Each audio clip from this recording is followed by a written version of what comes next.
So, hello, Facebook friends. Good evening. Thank you so much for joining us tonight for this very first special edition of Green Candidates Live, coming to you on the Green News Network. And we're very excited to have two fabulous candidates with us tonight. First, we're going to talk to Jabari Brisport, who is a candidate for City Council in New York City, running in District 35. And then we will be talking with David Kulma, who is a new Green, a candidate for Congress in South Carolina. So two wonderful candidates representing very important pieces of the green spectrum, and with so much in common in terms of our basic green values and our green agenda. One running at the local level, fighting the battle in the neighborhoods, on the streets, and the other one fighting, at the national level, at the congressional level. So the same, very similar issues play out of justice, of sustainability, of democracy, of equity, of racial justice, play out in slightly different forms at these different geographies and locations, but really the same kind of burning vision, this radical, progressive momentum that we all feel coming out of 2016. We feel all the stronger in 2017. And I'm just so delighted at the quality, the caliber, the inspiration of the candidates, and I'm going to let them speak for themselves. We ask you at the outset, please like this conversation and please share it, because there's so many important things here that we really want to get the word out, that we do have these dynamite local candidates. And in fact, one of them, David, is running in a special election taking place next week. So really important to get the word out, to provide support, to go to their websites, which you'll hear about in a moment, and contribute, throw something into the hat. You can volunteer, you can sign up to help phone bank and so on, no matter where you are. So these are really critical campaigns that you can make a huge difference in. So with that, let's get going here with Jabari, who is running again for New York City Council District 35, and he describes himself as a third-generation resident of Prospect Heights in Brooklyn, a 29-year-old activist, actor, and tutor. And he is running against an incumbent Democrat who has really overseen, what shall we say, the not so good things that are happening in Jabari's neck of the woods, which are very, shall we say, typical of what's going on in American cities, especially in African American communities and communities of color. So let me turn it over to you, to Jabari, to say a few things, and to our audience.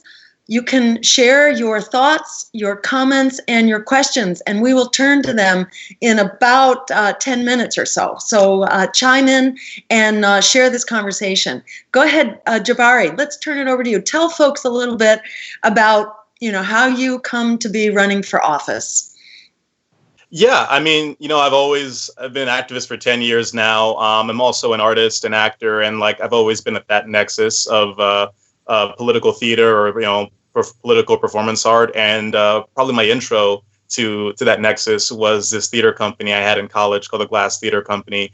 And we were fighting gentrification. So we were out in the streets doing performances around gentrification and also collecting signatures to fight a rezoning. And it's burgeoned from there. I've done tons of shows and been active, making phone calls, signing petitions, marching in the streets. And I just got sick and tired of only doing that and decided to go to the next step, which is to run for office with this year. And specifically, centering the campaign around a fair number of things. But, I go out and I talk to people, and housing is the hot button issue for everybody, not just in my district, but in this city. And I think in most American cities, the reckless development that's happening in these urban centers. You gave a really beautiful description.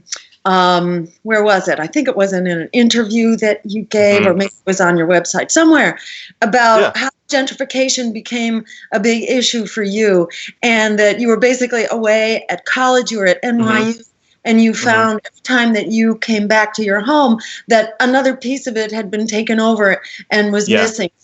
Describe a little bit about that, how, what it's really like to live in a community that's being basically, that's having the rug pulled out from under your feet. Yeah, it's a piece by piece takeover of your community. And so the first piece to go would be me stopping home on Thanksgiving break. And we used to have this deli owner. We called him we called it the Green Store because it had a green storefront. And he was a Haitian man. I never knew his name. He was just a Haitian guy at the Green Store. And I grew up going to that store for candy. He would quiz me on math. Like if I, bought something, I had to tell him how much change I was getting back before I could get the change. And, I was in college. I came back for Thanksgiving break, and I found out that the store had closed down, and the Haitian man had gone back to Haiti because, the rent was too high. And things like that kept happening. I would stop home for this or that, and I would see that the movie theater had closed down and became an American Apparel, or the video rental store closed down because it became a T-Mobile. And one of the most ridiculous things I saw was this, our basic pizza shop closed down. And a month later, it was just a fancier pizza shop that had taken over. So it was just like a piece by piece gutting of the neighborhood until it was, did not represent the neighborhood I grew up in. Say a word about land trusts, because you're not only talking about what's not working, but you're also putting forward an agenda for how we can fix this with community-based, non-corporate, people-powered solutions. Say a word about land trusts. Yeah, because I always saying like gentrification. It creates racial animosity, but I like to say it's not really created by white people. It's more so created by capitalism.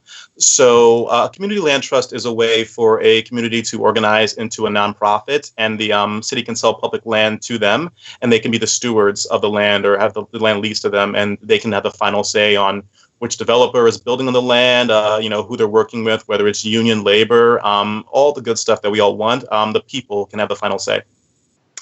And say a few other words about, what are the issues that are most critical in your race?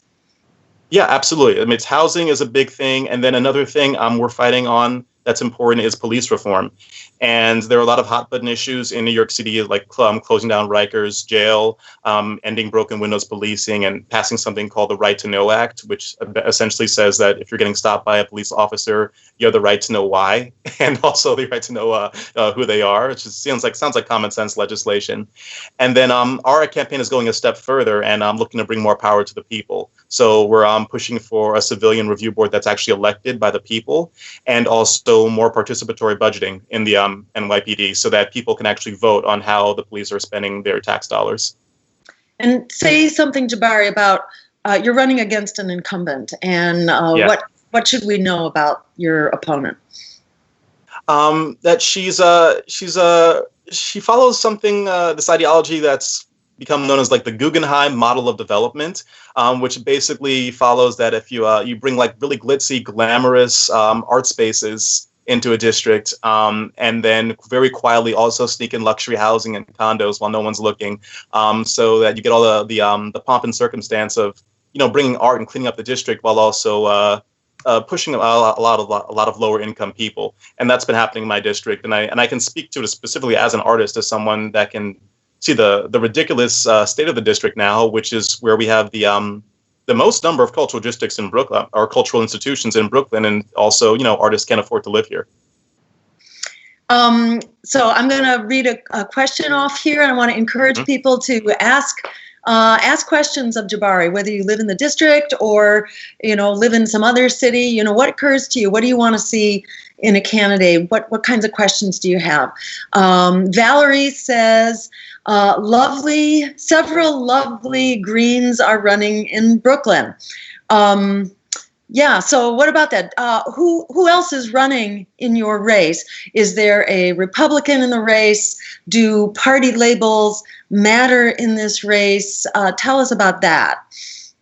Yeah, in this race, it's just a kooky race. There's a Democratic challenger to the incumbent in the primary, who also ran against her in 2013 and got second place in the running. So that's a rematch. I'm the Green.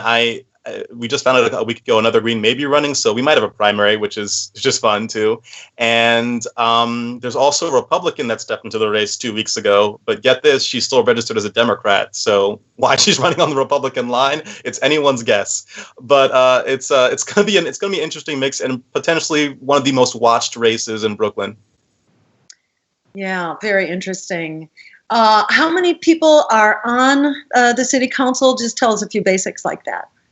51 members. New York City's big. If it were its own state, it'd probably be the 10th biggest state. It's around 8 million people. So we have 51 council members. Each council member presides over a district that's around 170,000 people, which could be its own city. And in terms of vote totals, around 20-something thousand people will come out to vote. Wow. 20,000 out of, did you say 150,000? Did I hear that right? Yeah, like 170,000 people living there, around 115 are registered. So yeah, it's like you're looking like a 25% voter turnout. Yes, very interesting. Okay, a couple questions here. Chris asks, how are you going to fight against the racist war on drugs? Yeah, so things you can do are decriminalizing marijuana. You can also kind of, it's tough because, you know, at the local level, there are lots of things governed by the state, but what you can do is injunction, like not have police like prosecute people for possessing marijuana, or not prosecute, excuse me, like arrest them or fine them. That's some things. You can also move certain cases from the criminal courts down to the civic level, which is lesser penalties. Mm-hmm. Good. And what is the status of cannabis reform in New York City now? Is there, you know, a movement to decriminalize, to legalize? What's happening? There's a movement, but again, that's the state level. I'm pushing for them to legalize it. I'm not sure how many state senators and assembly people are on board yet, but hopefully we can ride the wave of all the states that are legalizing it. Yes. And, you know, certainly some cities are doing that as well. They may not be legal, but at least they deprioritize, they decriminalize, so that essentially the cops aren't doing anything about it. Yeah. Let's see. Lance asks, what's your plan to call out and fight against any potential election fraud that you might face on the part of establishment Democrats? Going back to the primary for the presidential election, right? Weren't there tens of thousands of names who appeared, they just like disappeared from the voter rolls in the Democratic primary, if I'm not mistaken? Yeah. I remember that. I mean, yeah, there were around 120,000 votes purged in Brooklyn, and then, funnily enough, they were back on the rolls in time for the congressional races. So it's funny how that works. I'm ready and willing to sue if I see any funny business. I mean, we'll ideally have Green Party members as helping out at the polls, being able to watch and make sure there's nothing going on, and then ideally I won't need to deal with election fraud because we'll just win this. That sounds great. Do you have a plan for turnout, for canvassing? You know, are you looking for more volunteers who might be willing to do some door knocking with you or some phone banking? Absolutely. We've, in terms of plan, we've identified around 15,000 non-Democrats, Greens, Independents, no party registration, and we'll target all them first before moving on to progressive Democrats, people that voted more so for Bernie in the primary, and then, you know, flipping all the Dems we can. Also, hopefully riding the wave after the primary, which I expect to be the Democratic primary, which I expect to be very bitter, to ride and be the second choice for whichever Democrat lost. And ideally, between our prior strategy and that, riding the wave, we should be able to scoop a lot of votes and win. Definitely volunteers, always more volunteers. Jabari2017.nyc, you can sign up to volunteer there, and phone bank, canvas, whatever you can do to help. Great. Do you get matching funds in New York City? Is there some kind of a so-called clean elections funding? Tell people about that, because you know, it's always a great incentive for people to make that contribution to your campaign if they know that it's going to get matched. What's the story there? Absolutely. New York City has matching funds that are 6 to 1 for every New York City resident. So if you live in New York City and you donate $100 to the campaign, the city kicks in $600. Or if you donate $50, the city kicks in $300. So, if you live in NYC, donate. If you don't, you can still donate, but also tell your friends in NYC that their money goes far. So help us out. Awesome. Okay, great. Daniel asks, what city council caucuses would you like to be a part of? Probably the Progressive Caucus, and then the caucus. It's the Caucus for Minorities. It's African American, Latino, and Asian Americans, which were the ones established. I would also love to create an animal rights caucus. I'm a vegan and a big animal lover, and that's something I'd be interested in creating as well. Awesome. And let's see. April says, close the for-profit prisons. What's your stance on prisons and prison reform? Prisons, yeah, we need major prison reform, and I'm totally on board with closing down Rikers and moving to more humane-based rehabilitation centers, ones that have actual livable spaces, and also focus less on, again, like locking up incarceration and more so on rehabilitation, seeking to reintroduce into society, and also, stopping things before they happen, looking to preventative measures, diversionary measures, in order to have a society that's focused on a more just justice. Yes. Yep. And so have you been looking at revenue issues? I know lots of city budgets get gobbled up in policing in particular. I know in Los Angeles, it's half of the city budget, actually 50%. It's like the U.S. budget, 50% of the U.S. Discretionary budget is spent on the military. In fact, it's quite a bit more than that now. It's more like 55%. Right. Yeah, so I'm wondering, what's the status of that in New York City? How much is being spent on excessive policing, and what kinds of programs would you like to see getting more funding, especially for the kinds of prevention things that you're talking about, for after-school programs, for sports, for music in the schools, for cultural enrichment, et cetera? Yeah, that's a great question, because the NYPD budget is around $5.2 billion. And a lot of people don't know this. The NYPD is basically a standing army. It's the biggest police force in the nation. It's 34,000 people. I think in a distant second is Chicago with like 12 or 13,000 cops. So New York City, it's as big as the next 4 or 5 police departments combined. And it's a massive budget. And, that's kind of why I want to crack into it with this participatory budgeting, have people voting more on how the budget's spent itself. And I've polled people, and people have come with all kinds of great ideas, such as, bringing more social workers onto the force with the money, demilitarization. I had a friend that had a really brilliant idea of having a program where cops can go into schools, not to arrest anyone, but to talk with students about what their rights are, so they know, how they interact with the law, that can de-escalate a lot of situations right there. Just a basic knowledge of what their rights are. Yes, absolutely. And there's always the wonderful example of Richmond, California, where there was a Green mayor, Gail McLaughlin, and this is a large city, I don't know, 150,000, something like that. Very poor, industrialized, very polluted, high unemployment, high crime. In comes the Green mayor and this very progressive bunch of candidates who were elected to city council and so on. And they basically implemented a community-based policing program, got cops out of the cars, out on the streets, talking to people, promoting jobs, supporting local small businesses, and their crime rate took an absolute nosedive, and also the violence on the part of police practically disappeared in terms of, police committed homicides. That essentially went away. So, it's real proof that if you do the right thing, as you're saying up front, the right things will happen. So we're going to wrap up. We got about a minute left here. So do you want to just remind folks, Jabari, where they can go to support your campaign and why your campaign matters to everybody, for people who live in New York City, and for people who don't live in New York City, why should they be supporting your campaign at a time like this when, so many people have thrown in the towel on politics as usual?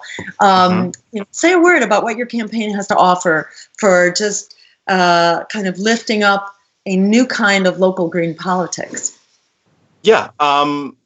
This is a campaign that can send shockwaves through the New York City establishment and show what it actually means when you don't have a city that's a one-party town, which is the case in so many cities around the country. They're a one-party town, the Democrats, and then you get so many kowtowing to the real estate interests. So this is one campaign that's really going aggressively, super aggressive against these real estate interests, saying I won't give them the time of day if they're not 100% transparent with their financials. That's calling for higher taxes on things like vacancy and speculation. The one candidate that's really putting my money where my mouth is and not just calling for higher taxes, but taking a pay cut myself. I'll be slashing down my salary to the average income of Brooklyn. Instead of the New York City council salary of $148,000, I'm taking $100,000 out. And if people want to get on board with that, somebody that can really shake things up in New York City and in Brooklyn, they can go to Jabari2017.nyc, sign up to volunteer, sign up for updates, and also donate. Awesome. Okay. Thank you so much, Jabari. Really great talking with you. And between now and next November, we hope to have you on again. So keep up the good work. Thank you. Thank you. Thank you. Pleasure. And for everybody out there, thank you so much for your comments and your questions. And please get the word out, like this conversation and share it so we can let the world know that we got some really great local candidates and congressional candidates who are absolutely on fire. And just a quick note, Seth Caperdale was going to be on tonight and he was scheduled. So apologies to those who've tuned in waiting for Seth. There was some confusion or some problem about his scheduling. So he actually wasn't able to get on tonight's program, but that's okay. We'll have another slot for him perhaps next week or very soon. So stay tuned and you'll hear from Seth soon. So now we're going to turn to David Kulma. Again, David is a teacher and a musician. He's also a videographer, a family kind of guy, and a dog owner, and a concerned citizen. And David is running in the 5th Congressional District in South Carolina on the Green Party ticket in a special election. He's running against a Goldman Sachs candidate running as the Democrat, and maybe we'll hear a little bit more about that. And so let me just welcome David. Thank you so much for joining us tonight. Oh. And do you want to just introduce yourself, say a few words to people about how you came to be running as a Green candidate? I take it, a lot of people right now are waking up. A lot of people have not seen reason to get politically active, and I think you're one of those people. So describe how you went from 0 to 65 miles an hour here, actually running for Congress in South Carolina. Yeah, well, thanks so much for having me here tonight. It's been, it was really great to hear so much about Jabari's run in Brooklyn there. I was learning astounding things and writing them down, so wanting to know more. So, so about me,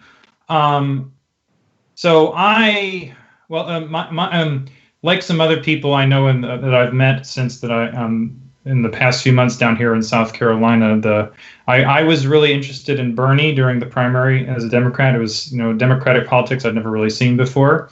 And then once that was all over with, it was, I can't do what everybody else was wanting to do. And I followed and I voted for you, Jill, in the November election. And going back to the Democrats after all that was over with was something that just seemed ludicrous to me in many ways. But I wanted to make sure that after Donald Trump became president, that people were going to be talking about progressive issues and values immediately. And I just happened to live in the place where Mick Mulvaney, if you're paying attention to Trump's budget and stuff, he's the new OMB director who's saying awful, awful things about like Meals on Wheels, and that somehow being compassionate towards people is being compassionate toward taxpayers. And I don't know who he means when he's talking about taxpayers, because all those poor people that are going to be hurt by Trump's budget, they're taxpayers too. So anyway, so he left, and so there's a special election on Tuesday, on June 20th, and I wanted somebody to stand up and talk about, universal health care and free public college and wiping away student loan debt and other things that we can talk about that.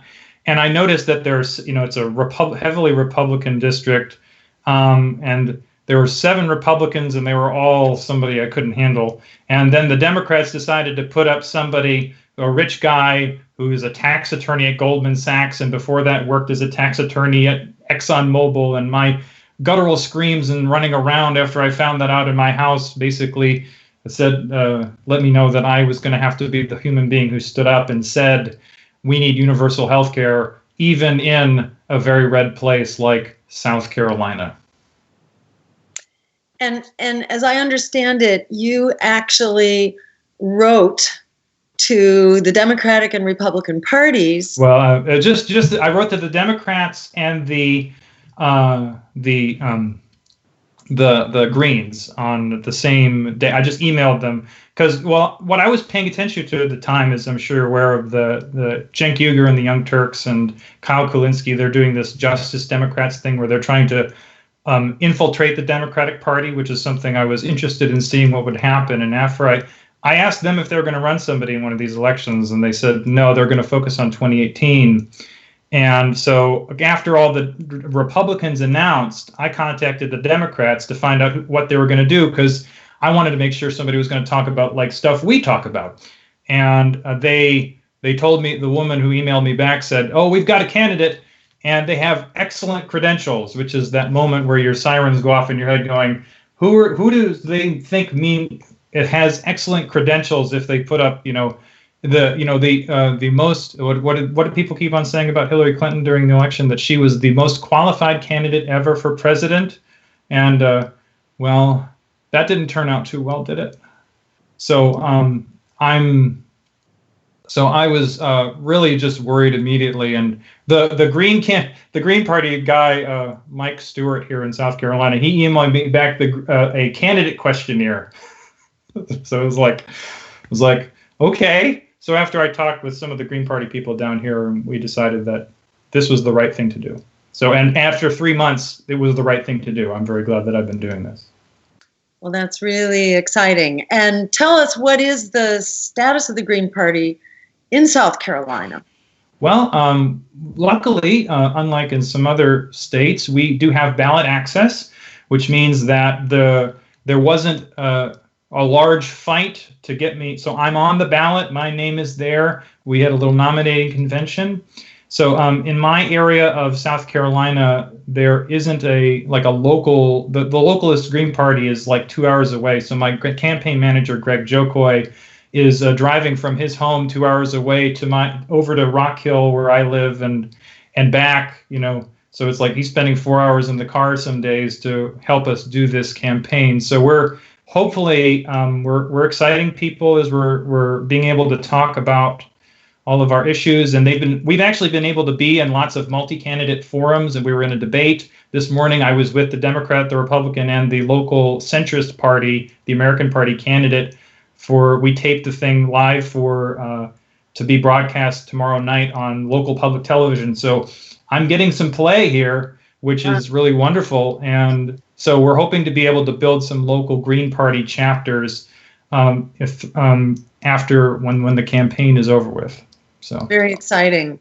And say a few words, what kind of a reception you're getting. That's so great that you're actually being included in these public discussions and on public TV.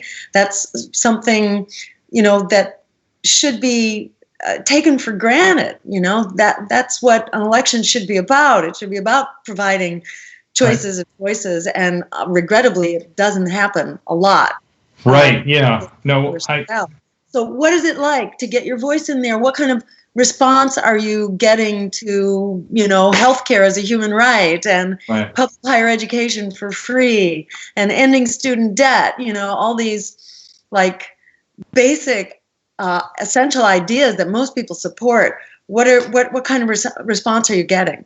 It's been really surprising. I'll tell a short kind of funny little story. We worked really hard to get me into a debate that's in Newberry here in South Carolina, which is on the edge of the district, but like an hour and a half from where I live. It's a very big gerrymandered district across 11 counties, so it's lots of driving I've been doing. But in that debate, with there were 6 of the Republican people in the primary, the 3 Democrats, the American Party candidate, and me, and I was seated directly next to the 2 most right-wing people running as Republicans. And after I spoke about having making public colleges and universities free, and talking about wiping away student loan debt, and expanding bankruptcy law to include education loans. A lot of people don't really know that if you get out an education loan and you don't have a way to pay it back, there's no way for you to get out from under it. So if you take out a loan, say if you go back to school in your 50s, they'll garnish your wages and Social Security if you can't pay back those loans. It's really just disgusting. So anyway, after talking that way on a stage surrounded by people who are running in their regular parties, the guy directly next to me said, "Man, I'm glad we don't live in Russia." And it's like, what? So he did that twice, and I was counting them on my hand. I was like, should I let him do a third time or not? Anyway, when it came back to me, I said, well, let me say something to address this, what he's saying. I want to let him know that, after the Soviet Union fell, Russia became a right-wing crony capitalist authoritarian state. And I'm advocating for stuff that's like in Scandinavia. So it's like, that shut him up for a little while. Anyway, but we've gotten some really, it's really been heartening how, so there have been 2 forums run by the local NAACP. One is the local Rock Hill branch, and then all of the branches in the district and the state conference. And I've been getting most of the applause at these events. When I'm talking about ending prison slavery and repealing the exception clause from the 13th Amendment, that's one thing that's a regular applause line where people are like, I'm standing up there and talking about how awful we treat our prisoners, and then how just inhumane our criminal justice system is, and making sure that we're talking about, there's a Brennan Center for Justice study from just in December that says that we can release 39% of our prison population today because they pose no compelling public safety risk. Can you imagine that we could literally just put almost 40% of the people are literally people that really just shouldn't be there at all right now? I mean, just the injustice of that is just astounding to me. So it's really been, I've had people come up to me and like the mayor of Chester, it was the county down from me, is a black man in his 60s who he literally, when I was talking to him, he told me about what it was like to grow up where there were, when you had to ride in the back of the bus, and if there were open seats that you couldn't sit in them. He couldn't sit in them, or being able to go in the back he couldn't go in the front of a restaurant door if he was allowed in at all. He can only go in the back. And I just told him my platform. And after that, when I met him, and he just said, "You know what? I'm going to vote for you." And he looked back at the guy who was one of his people working for him, and he said, "Hey, doesn't he sound like me?" Right? So it's like there are people down here who are talking about. So the thing about like if you read the media about South Carolina, they'll tell you that it's this red place. It's very conservative, and that is true by and large. But there are lots of people down here that share our values, care about our issues, and want the policies we advocate to be put in place in this country. So there is the stereotypes don't go across the board, and so there are people who are really receiving the message that I'm trying to talk about. Absolutely. And in so many of the states that are thought of as very conservative and redneck, it's that people don't have a reason to come out and vote. So it's conservatives who come out and vote, and they choose between 2 conservative candidates. But just Right. Texas is a classic example of where everything in Texas used to be Democrat. And when the Democrats went corporate, people stopped coming out and Texas went Republican. And, Jeremy Corbyn in the UK is a really good example of how when candidates begin to actually reflect the values of everyday people, then suddenly you get this progressive surge. In Corbyn's race, it was something like 20% of young people who came out to vote during the Brexit referendum. But during the recent elections, where you had Corbyn out there talking about healthcare and education as human rights and making college free, you had 80% of young people who came out to vote. So it's a very circular problem that we can just cut right through by getting candidates like you guys out there and heard. So Wendy says she can't wait to vote for you, David, on June 20th, that it's so great to have a Green candidate running in District 5 here in South Carolina. And Wendy asks, what is a top priority for you here in District 5? What do you want to change? I'm ready for a real progressive. What would you say is, your top priority if you had to put your finger on one? Sure. Let me say that I'm going to have to talk about two things. But so for local issues, one of the things I'm advocating for is about making affordable, sustainable housing for people who make $20 an hour or less. But whenever anyone says the one priority thing, I want to make sure that I mention that the first thing that I've promised that I will do if I'm in Congress is that I will call for congressional hearings into the 13th Amendment and how it enables slavery to this day. So I just want to make sure I say that sentence. Then, so about housing. So, for example, there's a guy in Rock Hill who's named Dale Dove, and he is advocating. He's a guy who worked for many years. He's created one of the major crisis centers, shelters for homeless people in town, and he is advocating for building tiny homes so that we can have because as housing prices are going up and wages have been staying flat for so long, people who make even $16, $15 an hour, they can't afford the housing prices because they're only supposed to be paying 30% of your income in housing and electric and all sort of your utilities. So there are people who have jobs, who work regularly, and they still are spending too much money on their housing. So he's trying to find a way to get the city, which is standing in the way, which is, by the way, the city is mostly Democrats here, that they some of them they're warming up to the issue.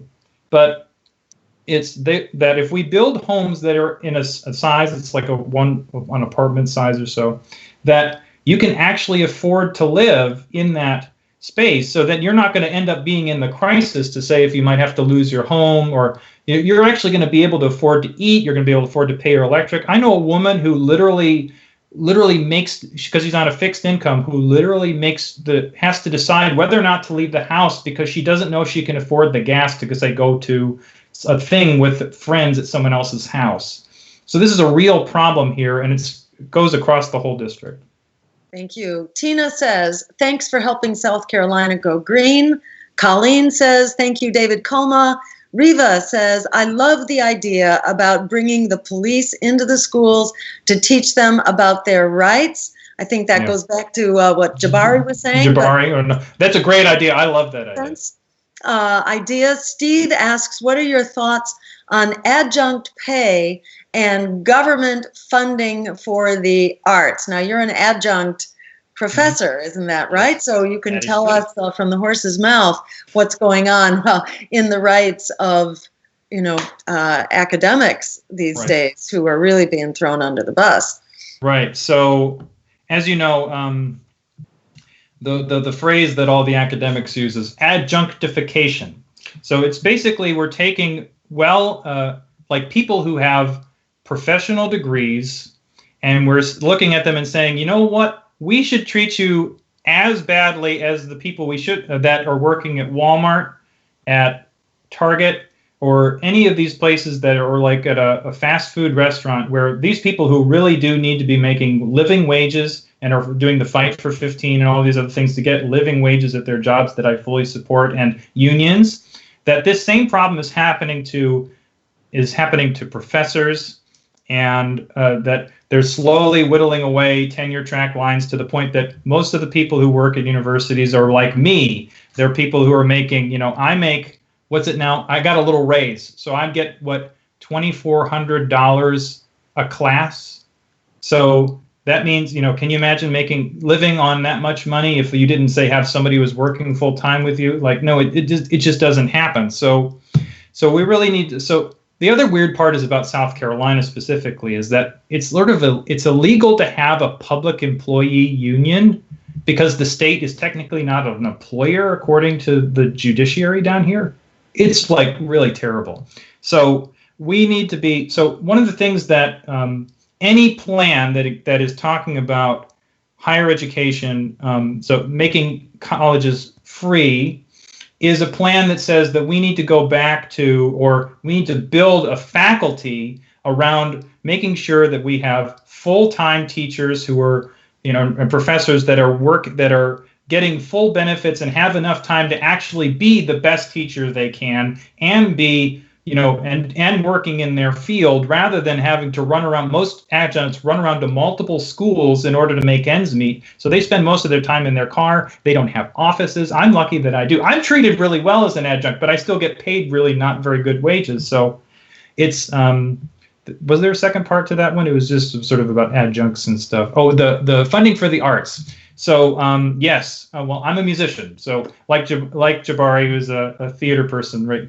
So being an artist, and for example, I was talking to the woman who's the president of the SCTV, and just asking how the federal funding would affect them that they're trying to cut under the Trump administration. So, and just like that, there's a large chunk, about 12% of their funding goes through that, through some of their things, but it actually affects more of the local stations. So we need to be able to make sure that we're continuing to fund the arts and humanities and things like the Corporation for Public Broadcasting to make sure that the level of corporateness of, say, like PBS is they have their own foundation funders that sort of skew them in ways that doesn't help us very much, but they still are notably better than if you're trying to watch, say, CNN or MSNBC or any of these things. So there's the taking away those things just strikes me as completely ludicrous, and we have to fight tooth and nail to make sure that we keep our arts and humanities and public broadcasting funding. So, say in a word, the myth is out there that, oh, we don't need to spend money on the arts, that we should just be teaching people how to do things, things that are practical, that build things, that create computers, etc. Say why, give your little piece about why the arts matter. So let's say it this way.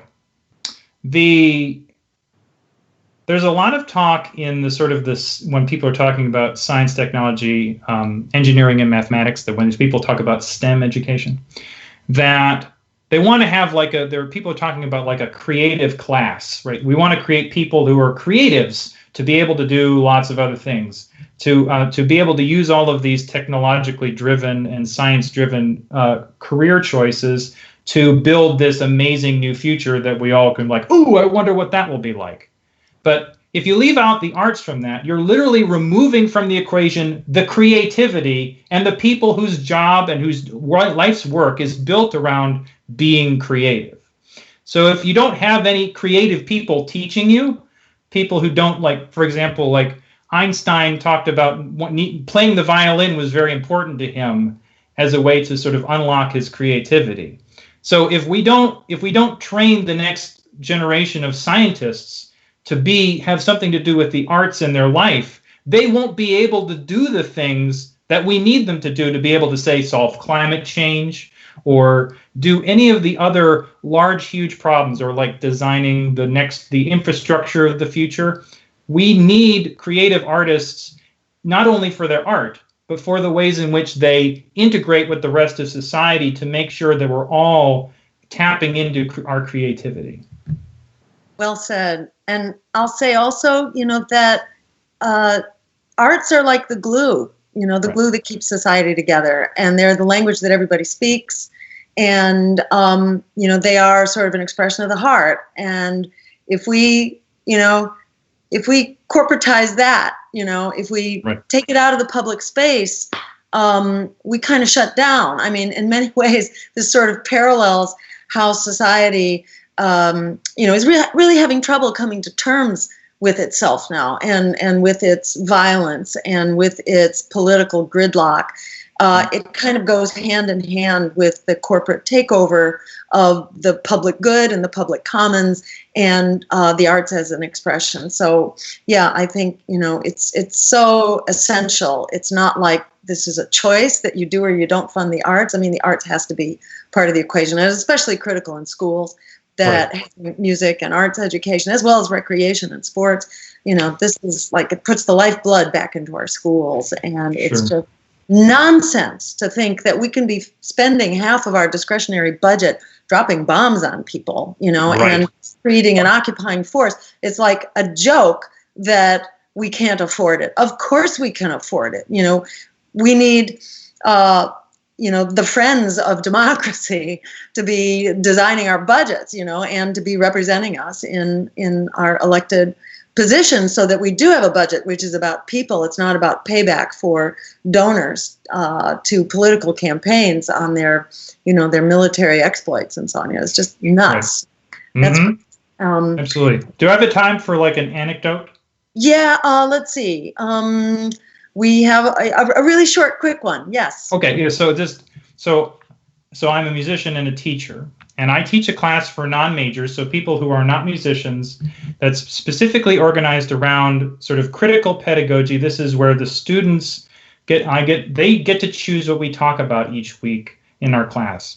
And so this allows me to talk about music with them in a way that is embedded directly in our society and is embedded directly and relevant to their lives. But I'm getting to cover what I need to. But in that, the reason I bring this up is that the ability to use music as the means by which we talk about racism and sexism and corporatism, and the way the music business is and the government is set up is designed to make sure that we, as the lower classes in this country, are divided from one another and kept apart and not able to come together as a political force, is something that is, I do that work directly tied to music as a teacher.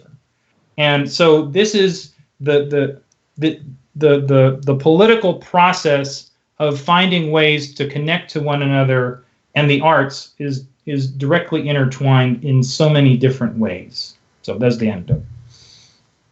Beautiful, beautiful. Thank you so much. Just a couple final comments. Rosa says, thank you, David, for running. Hello from Columbia, South Carolina. Allie says, I hope the young people passionately support David. This is the way we could have true democracy and improve the quality of life for our people. So, David, let me just give you a minute to do a quick sign off here. We're about at our end time. So, just drive home, why people should support your campaign, whether they live in South Carolina or not. Here you're running in a special election. So it's a great time to sort of set an example and to raise the bar for what we can be fighting for all over the country. Give a pitch for why your campaign and then how people can support it. Sure. So if you care about things like democracy, peace, protecting the environment, and social justice. And if you really want us to do something about making sure we have universal health care, free public college, that we have affordable housing, that we eliminate slavery from our prisons, and that we get money out of politics, there is only really one choice in the election that I'm running in, and that is this David Kulma, which you can go to votekulma.org. That's our website. You can learn about the campaign more. You can donate. There's a donate page. You can help us reach us. If you donate $1, we're doing this work where we have mailers, and you'll reach us. You'll help us reach at least 4 people with every $1 you give. And the election is on Tuesday. That's less than 5 days now from from right now. So make sure that the one thing else I want to say is that if we can all come together and make the same choice together in this special election, we'll have the first Green member of Congress who can stand up and speak to these values in a way that a rich land developer Republican or a Goldman Sachs executive Democrat will never do. Awesome. Thank you so very much, David. Thank you to Jabari, and thank you to everyone out there. Please like this, share this, and keep tuning in and keep leading the charge in your communities for the America and the world that we all deserve. Thank you all so much for building the Green Party, and support these candidates and support your local party, and let's make it happen. It's in our hands. Thank you so much.